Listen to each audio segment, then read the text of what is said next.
Carlson plays Santa every Christmas, but these days...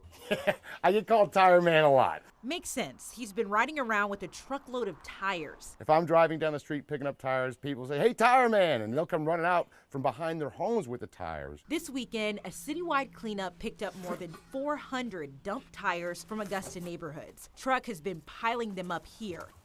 These came a lot from Harrisburg, also with Turn Back the Block. They came from City Serve, which they just did a huge Earth Day cleanup. He says the pile proves It's a really true success story. but it also shows how many people are dumping in neighborhoods like Michael Brody's. That's kale, arugula. Right next to the garden he works so hard on.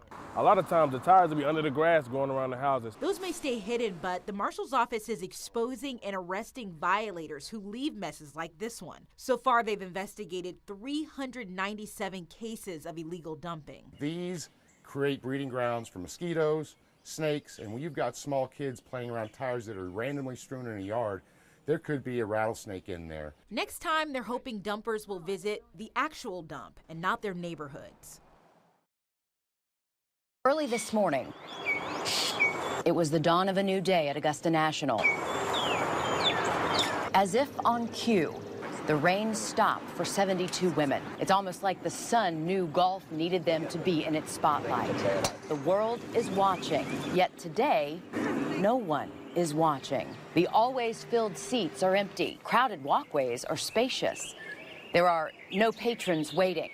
Today is a closed practice, so those riding the next chapter on this storied golf course have the place to themselves. It is quiet, so quiet. Yet they are being heard loud and clear. When the top 30 compete here tomorrow, their influence will echo beyond these famous fairways. Today, though, they're only playing for the course itself, giving azaleas an unobstructed view into the future focus of the game. These rising stars get to experience Augusta National like so few ever have, empty as they work to fulfill a dream. For a while now, there's been something hanging over Muriel Fitzgibbon's head, her pool. She says it's full of problems, specifically with the liner and the cover. And of course it was a strain on my husband, you know, he'd get very angry and I'd say, "Don't get angry, it's not good for you." So he said, "Oh," anyway, he's gone. For years, Tom Fitzgibbon handled stuff like this until his health started to go. He just got worse and worse, and he died on the 21st of March. Mr. Fitzgibbon was 97 years old. He had been the priority, not this, and certainly not this.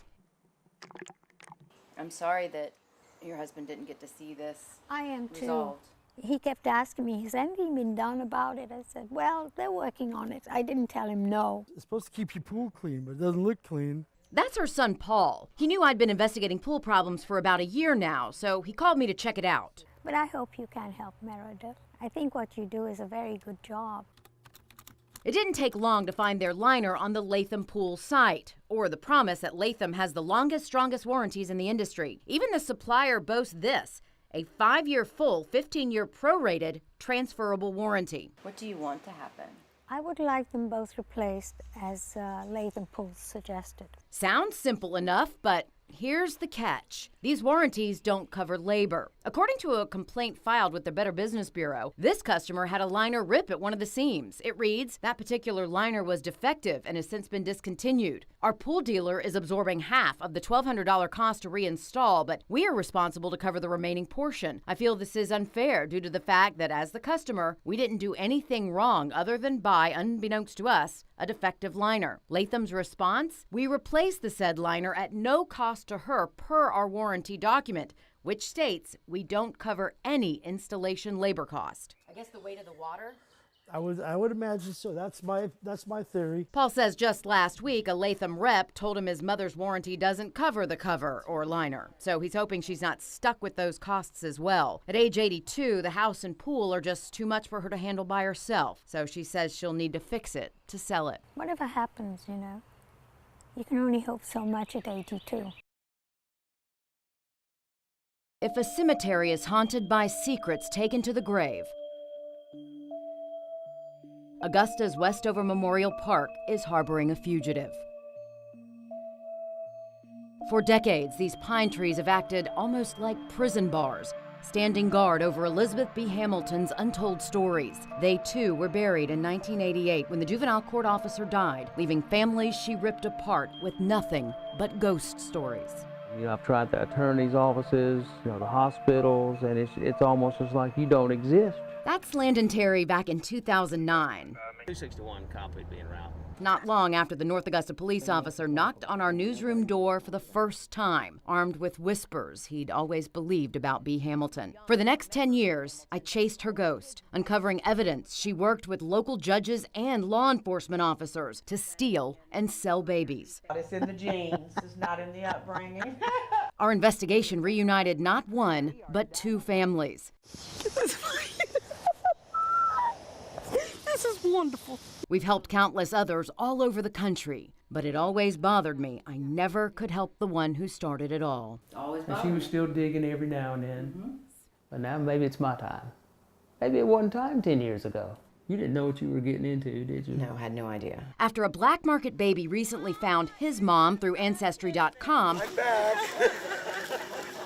I sat down with two sisters who found each other the same way. It was instant. It was instant connection. A decade after we started our search, I took Landon a DNA test. There we go. When his results were ready, we wrote an email to a possible match. Why don't you help me compose a message to her? Like, Okay. Let's do it. Okay, you ready? Yep. That email went to a cousin in North Dakota. She called her cousin in North Carolina. He called his cousin in Evans. And I said, "Are you talking about Landon Terry?" And he said, "How did you know?" Annette Thomason just so happened to be watching News 12 when she saw a ghost. When I saw the story and I heard baby boy Cooper, I stopped for a minute and I looked. You know, my first thought was, wow, it looks like my dad. Her dad passed away in July of 2002. Mom died in July of 2013. It was 10 years ago we did the first story.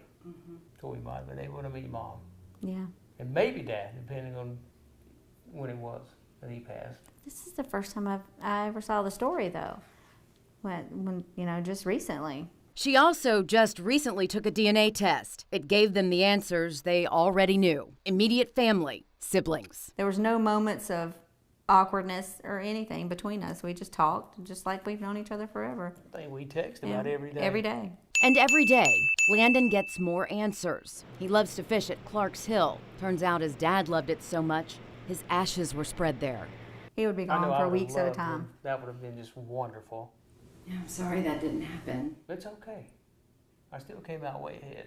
And so did his daughter. This is my dad.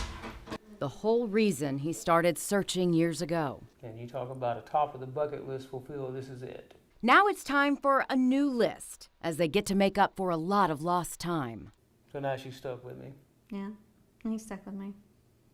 Poor thing. I don't know who's getting the worst end. But Landon does know he's getting the last laugh.